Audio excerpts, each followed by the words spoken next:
하나님이여, 사슴이 시냇물을 찾기에 갈급함같이 내 영혼이 주를 찾기에 갈급하나이다. 내 영혼이 하나님고 살아계시는 하나님을 갈망하나니 내가 어느 때에 나아가서 하나님의 얼굴을 배울까? 사람들이 종일 내게 하는 말이 내 하나님이 어디 있느냐 하오니 내 눈물이 주야로 내 음식이 되었도다. 내가 전에 성의를 지키는 무리와 동행하여 기쁨과 감사의 소리를 내며 그들을 하나님의 집으로 인도하였더니 이제 이 일을 기억하고 내 마음이 상하는도다. 내 영혼아, 내가 어찌하여 낙심하며 어찌하여 내 속에서 불안해하는가? 너는 하나님께 소망을 둬라. 그가 나타나 도우심으로 말미암아 내가 여전히 찬송하리로다. 내 하나님이여, 내 영혼이 내 속에서 낙심이 되므로 내가 요단 땅과 헤르몬과 미살산에서 주를 기억하나이다. 주의 폭포 소리에 기쁜 바다가 서로 부르며 주의 모든 파도와 물결이 나를 휩쓸었나이다. 낮에는 여호와께서 그의 인자하심을 베푸시고 밤에는 그의 찬송이 내게 있어 생명의 하나님께 기도하리로다. 내 반석이신 하나님께 말하기를 어찌하여 나를 잊으셨나이까? 내가 어찌하여 원수의 압제로 말미암아 슬프게 다니나이까 하리로다. 내 뼈를 찌르는 칼같이 내 대적이 나를 비방하여 늘 내게 말하기를 내 하나님이 어디 있느냐 하도다. 내 영혼아, 내가 어찌하여 낙심하며 어찌하여 내 속에서 불안해하는가? 너는 하나님께 소망을 둬라. 나는 그가 나타나 도우심으로 말미암아 내 하나님을 여전히 찬송하리로다. 아멘. 오늘 말씀은 고라 자손의 이 마스길이라고 하는데, 이 마스길이란 교훈, 이 묵상이란 뜻입니다. 어떤 내용인가 하면 이 시편 기자가 고통스럽고 답답한 현실 가운데 하나님께 부르짖는 내용입니다. 예전에도 말씀을 드렸지만 이 시편의 모든 거의 이제 대부분의 내용들은 고난 중에 부르짖는 그런 기도와 같은 고백들이죠. 오늘 시편 42편도 예외는 아닙니다. 이 고라 자손의 그 어렵고 또 답답한 그 현실 가운데 이 하나님께 부르짖는 고백이 바로 오늘 이 시편 42편인데요. 근데 특징이 있다면 시편 기자는 자신을 무엇에 비유했는가 하면 사슴에 비유합니다. 그 내용이 1절이죠. 하나님이여, 사슴이 시냇물을 찾기에 갈급함같이 내 영혼이 주를 찾기에 갈급하니이다. 아멘. 이 사슴은 어떤 동물인가 하면 열이 많은 동물입니다.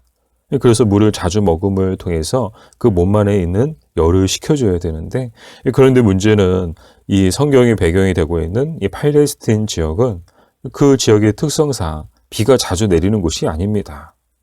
그러다 보니까 이 사슴과 같은 동물들이 참 살아가기 척박한 땅인 것을 알 수 있는데요.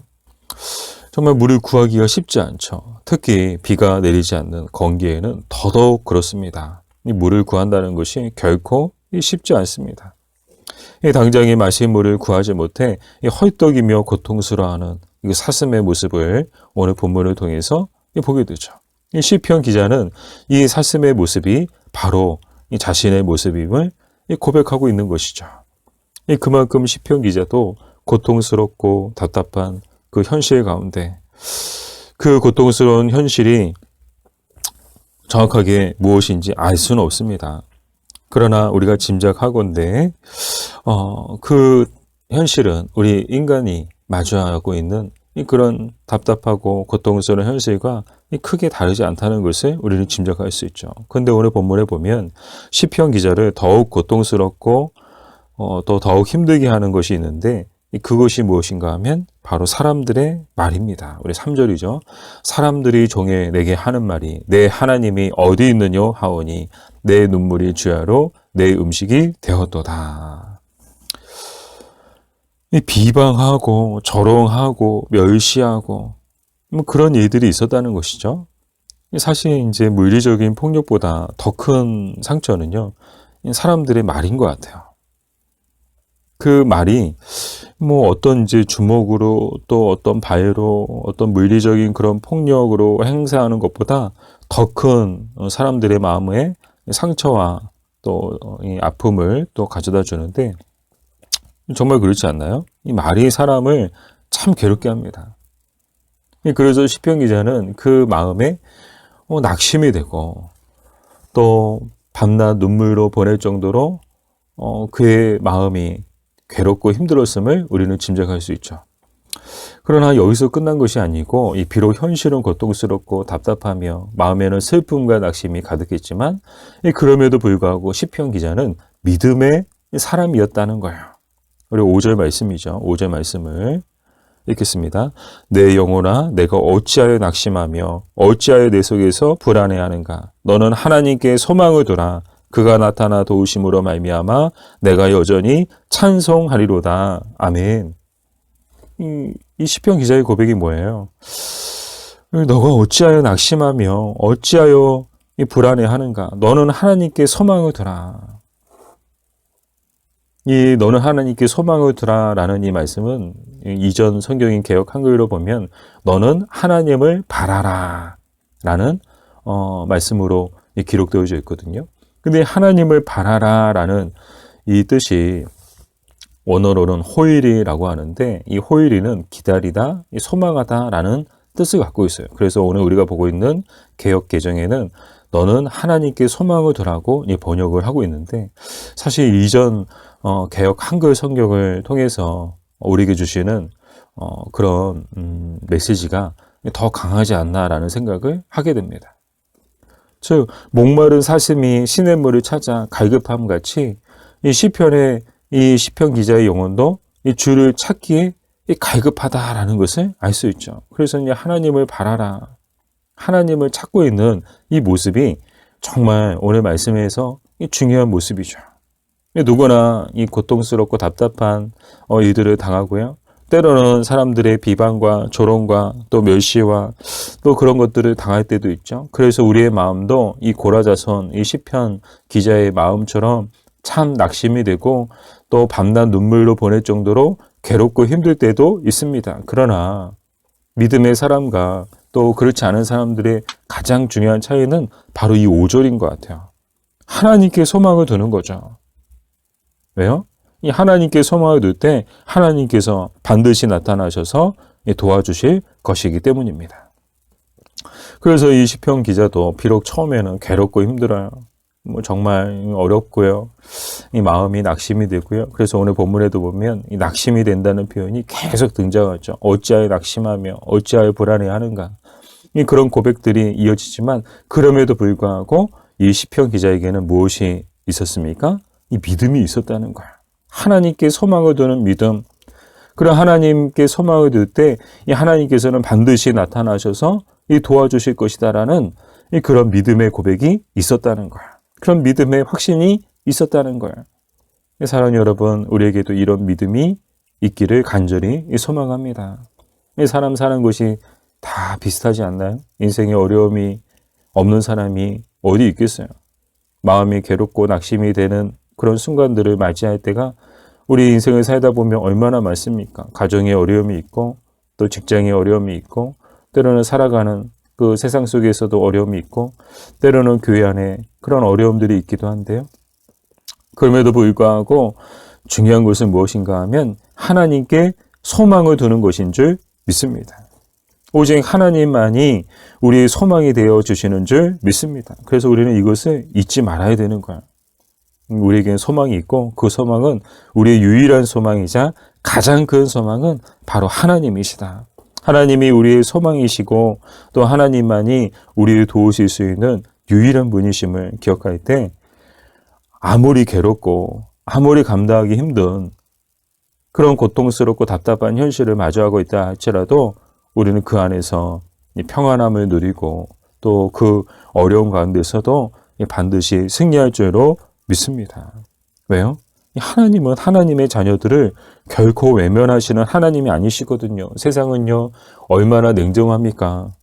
어제까지만 해도 간 세게 다 내줄 것처럼 그렇게 잘해주던 사람들이 한순간에 등을 돌리고 그게 세상이고 그게 사람들이지 않나요?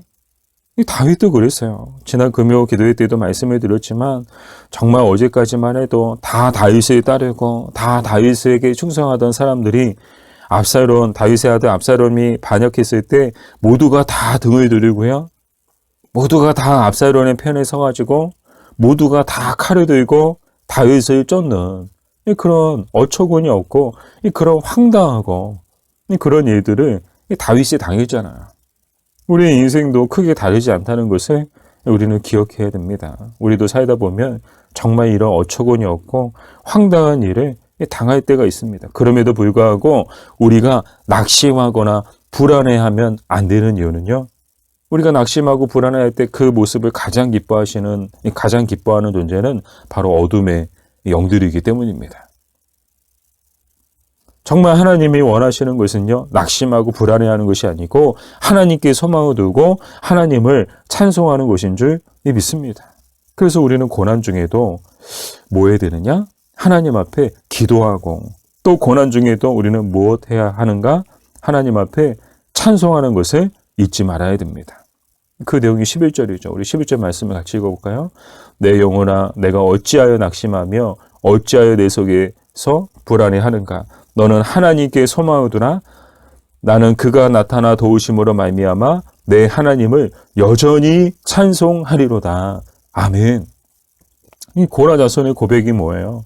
이 시편 기자의 고백이 뭡니까? 비록 괴롭고 힘들고 마음이 낙심되고 불안하고 그리고 눈물로 밤낮을 보내고, 비록 현실은, 그가 마주한 현실은 답답하고 괴롭고 정말 감당하기 버겁지만 그럼에도 불구하고 하나님께 뭐 하고 있는 거예요?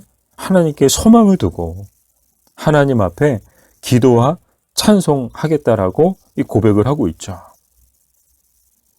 이 목회자들의 목회자로 알려진 워렌 위어스비 목사님은 이런 말씀을 하셨는데요. 낙심될 때 최고의 치료법은 즉시 주님을 찬양하는 것이다. 아멘.